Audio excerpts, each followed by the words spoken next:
The Nintendo Wii, a hacker's paradise. With this becoming Nintendo's best-selling console by far at the time, this system became just as equally exploited. In fact, if you were daring enough to install the Homebrew channel, there's a good chance you saw this icon along the way. This is Letter Bomb, the method that became the most popular way to homebrew your Wii in the 2010s and beyond. If you went on YouTube around this time and looked up a tutorial on how to hack your Wii, this is probably the page that you'll be redirected to. All you need is an SD card, an updated Wii system menu, and your console's MAC address, a unique identifier that can be found in the settings. Once you enter this and decide which wire to cut, you're a moments away from exploring the true potential of the Wii. But what if I told you that this is far from the only way you can unlock what Nintendo doesn't want you to have? Letter Bomb is just the tip of the iceberg. Today, I want to talk about the methods invented over the years that most people either completely forgot about or didn't even know existed in the first place. Let's explore the forgotten ways of Wii homebrewing.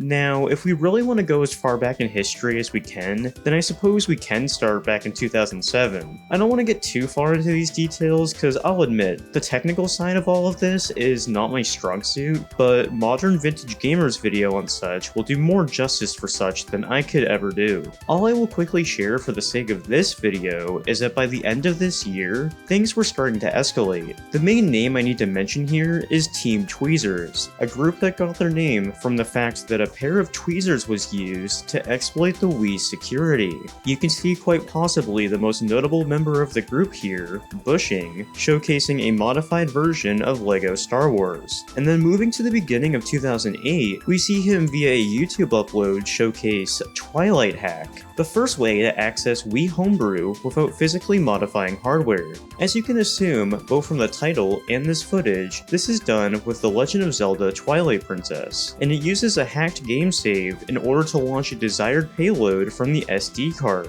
allowing Homebrew to become feasible for the masses. During this video, I want to personally try a bunch of these methods, but sadly, Twilight Hack in this case, out of the box, is only compatible with system menus before version 4.0. What stings even more is the fact that only a few months ago, this Wii still had system menu version 3.4, but I very much did not plan to make this video back then. Not to fret though, because Team Tweezers code would be used to develop similar exploits for multiple other titles, and now is where I use my own console to show some of these off. And I want to quickly shout out WeBrew.org for helping me piece together a ton of what I am talking about today, with it being a great archive for many Wii Homebrew related things. Anyways, the first game I'm going to use is LEGO Indiana Jones The Original Adventures, with it having an exploit by the name Indiana Pones. Let me show you how simple these are to get up and going. First, I'm going to be using a basic 2GB SD card. They recommend this card size to make it work, so I'm going to do that to be safe. I will say that in some cases, you can get away with a bigger card, as that's what I did with one of these exploits back in the day, but that's at your own risk. Anyways, I downloaded the Indiana Pones zip file and dragged this private folder to the newly formatted SD card. On top of this, we also need the actual Homebrew to load, and that is where the HackMe installer comes in. This here is what will allow us to actually install the Homebrew channel once the exploit is executed. I'm going to drag this to the root of the SD card. Now, we head to the Wii. Putting the SD card into the system, I'm going to head to the Wii save data settings, and under the SD card tab is exactly what was downloaded. Using a North American console, I selected the US one, and copied the data to my Wii. What I just did was write a hacked save to the proper game. So if you had data there previously that you want to keep, I would transfer any of that before doing this. Booting up the game, it clearly worked, cause a new save file is available. Loading into it, I'm going to walk through the courtyard and enter the arts room. When walking in, I go up to the first available character, which has the same exploit name. Once picking the switch to option, boom, my Wii has been hacked. It really is that simple. From here, I can select Install Homebrew Channel, and voila! Now I can do anything I want with this, including simply listening to the coolest home screen music out of all the Wii channels. Let's not get too comfy though, because I have multiple more to breeze through. There are 2 more LEGO games that were hacked with Team Tweezers' help. First is Bat Hacks for LEGO Batman. With the actual file setup part being virtually the same for all of these, I don't need to repeat myself too much here. Once setting that all up, just go down to the elevator on the right, enter this trophy room, and in the corner here, you'll want to enter Wayne Manor. Selecting the last enabled character slot down here, boom, easy peasy. The other LEGO exploit is for LEGO Star Wars The Complete Saga, with this being dubbed Return of the Jodi. Just walk all the way right in the bar area you spawn in, select the first character, and yep, exploited once more. But there's more than just LEGO games to explore.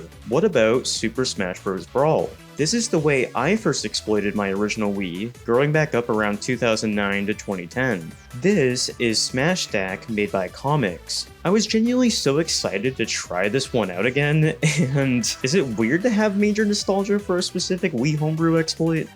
Who cares? Let's do this. Unlike the others I just talked about, this exploit doesn't use a save file to launch code. This time, it uses the custom stage builder present in the game and launches the exploit from the SD card. Before executing this, all custom stages have to be deleted, including the few samples that come by default. Once doing that, just launch the stage builder, and you're done. Yeah, perhaps this is an underwhelming thing to have nostalgia for. Anyways, the last exploit I did on my own console once more goes back to the trend of building upon Team Tweezers' initial code. But unlike all the others I've talked about, this one was made more than a decade after all of those. This is Mario Kart Wii, and in mid-2024, Mike is a Star released SZS hacks for the title. So what's the point of making this around 15 years after all the other game exploits? Well, for fun of course. Unlike the other games I mentioned, this was made just as a proof of concept rather than actual necessity. With Mario Kart Wii being one of my favorite games of all time, I was excited to try this one out as well. This uses the competition mode built into the online portion of the game, and because of this, you were told to enable Wii Connect 24 before trying this one. Like many of the older hacks, I had to go into the Wii save settings, and once launching the game, I need to just enter the Mario Kart channel, select Tournament, and before it fully executes, you can tell it's already working thanks to this custom instruction. This exploit pretty much stores a custom tournament file, and due to unoptimized game code, it leads to a pretty easy route for executing arbitrary code, hence giving us the ability to homebrew here. I will say there are 2 other games that you can do this with that I do not own currently. The first being with Yu-Gi-Oh! 5D's Wheelie Breakers, with this one being called Yugi Owned or Yugi Va, depending on if you want the American NTSC or European PAL version of the exploit, and activates right after the title menu.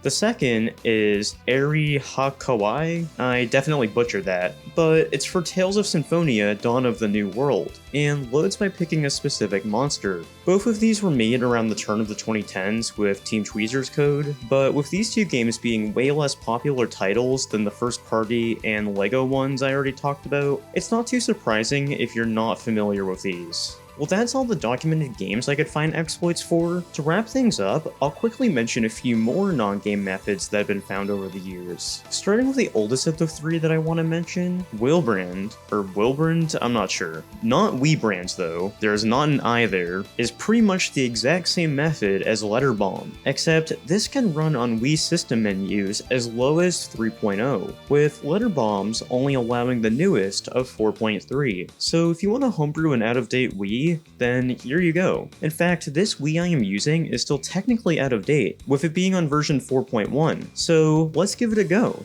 Now typically, this exploit is done via a command line, but for people like me who think that's kinda scary, there is an online web version that is laid out exactly the same as the Letterbomb site. Setting this up, it's just a matter of opening the Wii message board. Now the final 2 are ones that I feasibly couldn't do. The first is Flash Hacks by Full Metal 5, and doesn't even need an SD card to set up. It simply uses the internet channel. Just go to this URL, select your corresponding region, bookmark the page, and then finally open the bookmark. And that is all you need to get things going. Sometimes this installer seems to freeze the Wii, but you can simply retry as many times as needed until it works. Unfortunately, I wasn't able to do this on my Wii, because it doesn't have the internet channel installed, and the Wii Shop channel where you normally would get it from is down. This means the only way that I could figure out how to get the channel is by grabbing it via Homebrew, but after spending an embarrassing amount of time trying such, I simply got really frustrated and gave up. I have installed this channel through this way before, but I wasn't going to suffer any further just to quickly mention this one method. Lastly is Blue Bomb, and this uses the system's Bluetooth. This was made to hack the Wii Mini due to the fact that every other method mentioned today is impossible due to the lack of an SD card slot and internet access. Now, you can technically try this on a normal Wii as well, but there's really no reason to unless you like using Linux commands. Doing this requires a system nearby loaded up with such, and a USB stick. Since this is a Bluetooth-based exploit, you'll want such a connection from your device of choice as well. While this is one I didn't try, there are a ton of people doing it online, with one uploader by the name DevNull demonstrating that they were able to go from a fresh system to using Homebrew for USB loading within the span of 3 minutes. So that is the rabbit hole of Wii Homebrew exploits that you more than likely didn't know about before. While yes, a lot of the ones I mentioned today aren't necessarily the best for every single person, I simply think that it's beyond cool how many ways there are to homebrew this one console. With the Wii becoming one of the best-selling consoles of all time, its hardcore homebrewing community was and still is just as strong. In fact, is there anything you think I should have added to this already hefty list? Let me know. I could explore this topic for an unbelievable amount of time, and trust me, I could ramble even more. But at the very least, I covered all the methods I've become familiar with over the years. That's all I have for today, so I hope you enjoyed, and thanks for watching.